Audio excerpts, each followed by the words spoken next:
Nasusunog po ang ating bahay. This house is on fire.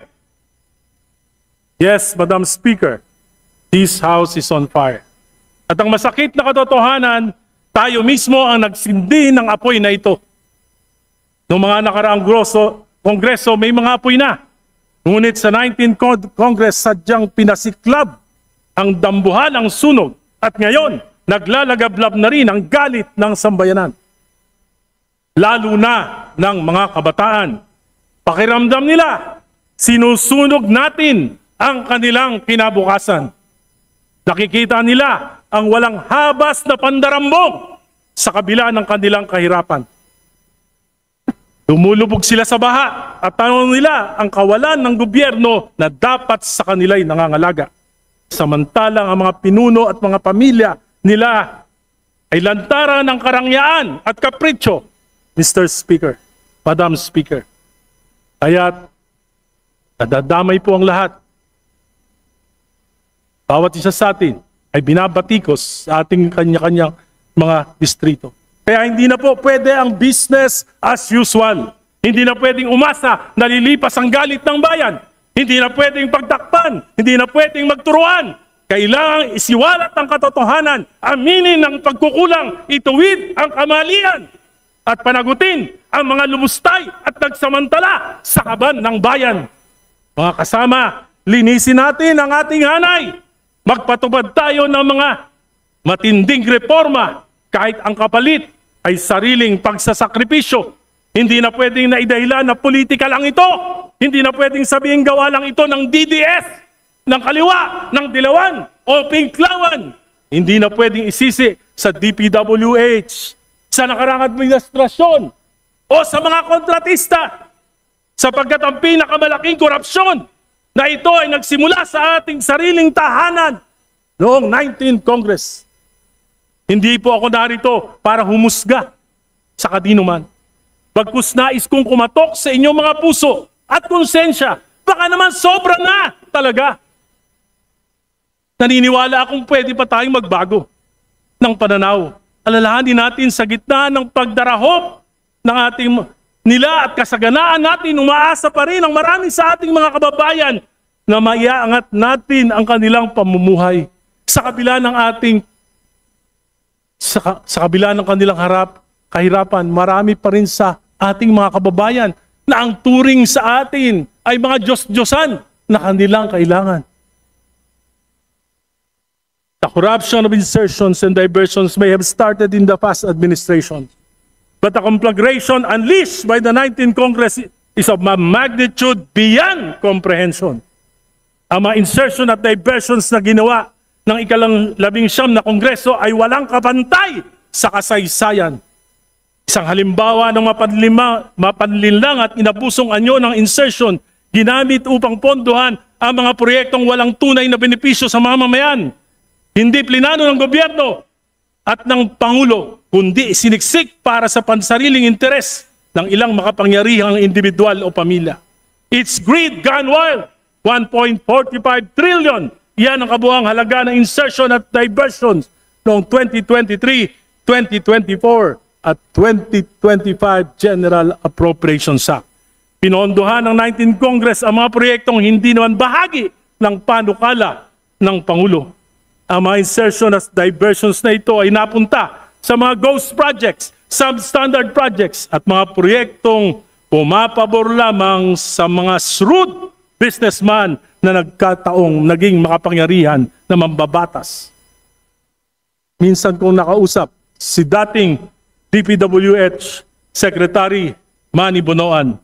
Sabi niya, Egay, maging ang computerized generated maintenance ng mga primary roads sa buong bansa ay binawasan at di pinatawad. Kaya tiyak ang deterioration ng ating mga pangunahing lansangan. Ang mga insertion na ito ay lumalabas, ibinebenta na hanggang 30%. Para may patupad, dadayain ito o ghost project na lamang.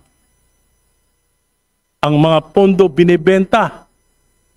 May proponents na, may traders pa. At sinong gagawa ng mga programa? Yung mga district engineers. Hindi na dumadaan sa pamunuan ng ahensya. Tulad nila Bryce Hernandez at Henry Alcantara. From 2023 to 2025, 1.45 trillion ang inalis sa Kongreso mula sa program New Appropriations. 395.3 billion noong 2023, 564.5 billion noong 2024, 487.5 billion noong 2025. Sa kabuuang 1.04 trillion ang inilipat sa program and appropriations. Mga standby appropriation na para bang blank checks na bukas sa pag-aabuso. At ano nga nangyari?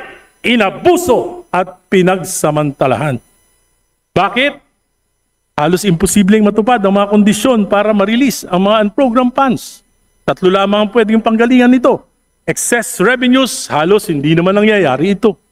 New sources of revenue, dagdag buwis, himala kung mangyayari din. Loan proceeds, utang na naman, baon na ang bayan.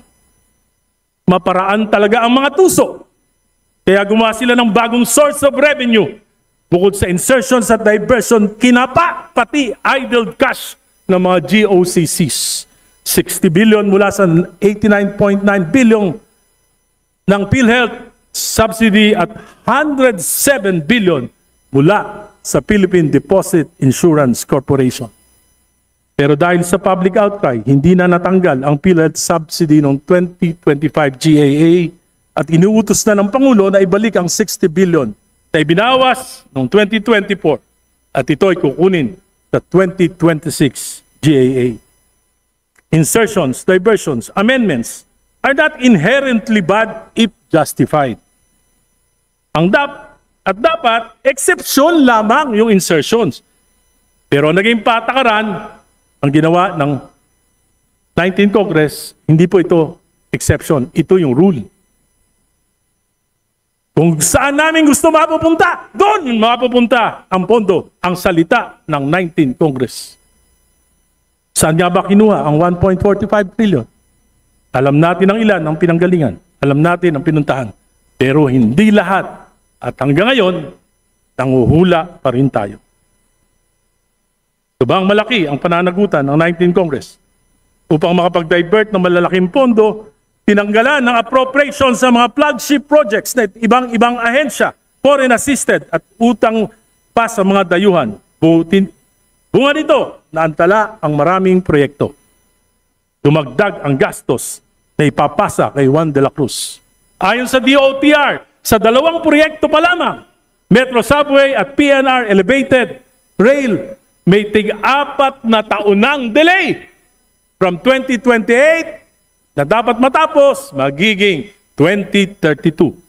Tinatayang higit 200 bilyon ang karagdagang gastos dahil sa inflation, dollar fluctuation, commitment fees, interest at pagtaas ng labor and materials.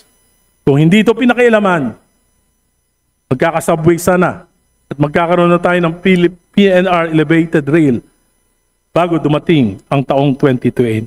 Ngayon, 2032 na ang tansyang pagtapos.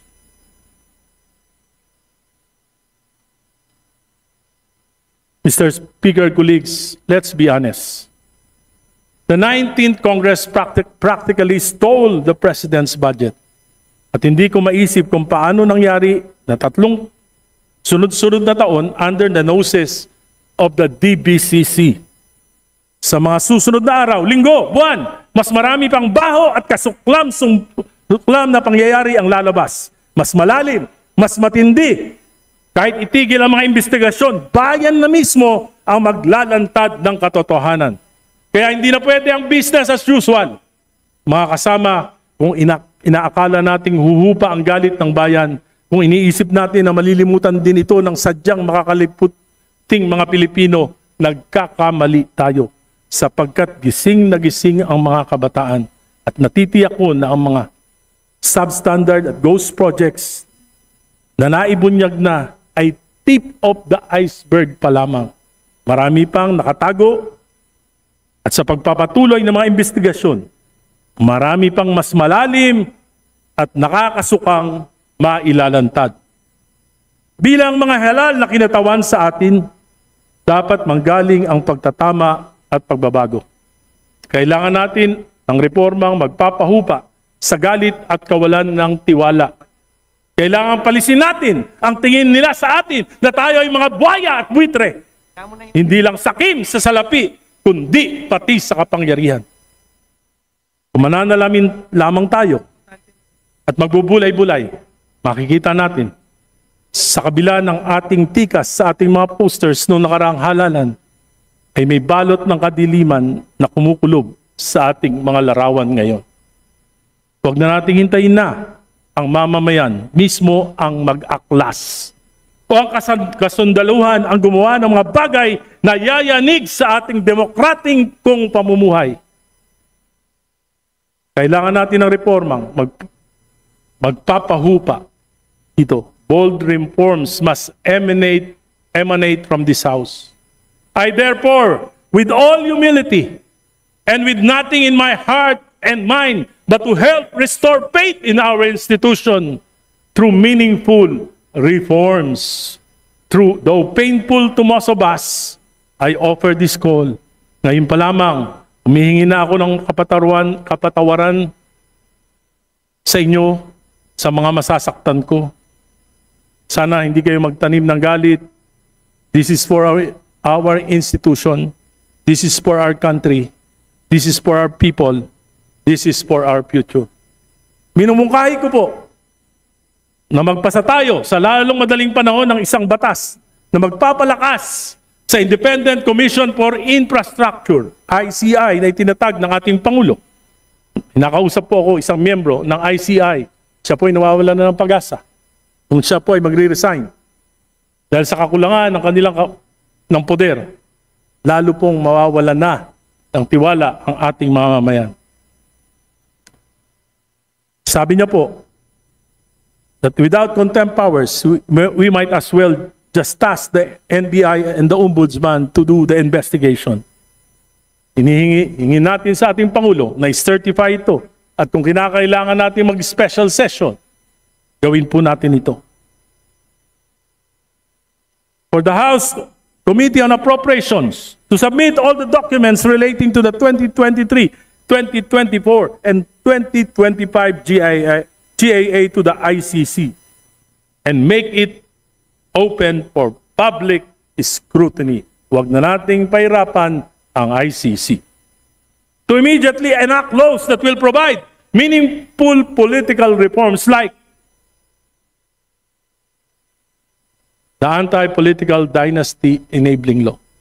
Sumumpa tayong lahat mula kay Pangulong BBM, BP Sara, mga senador, at tayong mga congressman that we will abide and uphold the Constitution, supalit patuloy nating nilalabag ang Article 2, Section 26 ng ating saligang batas.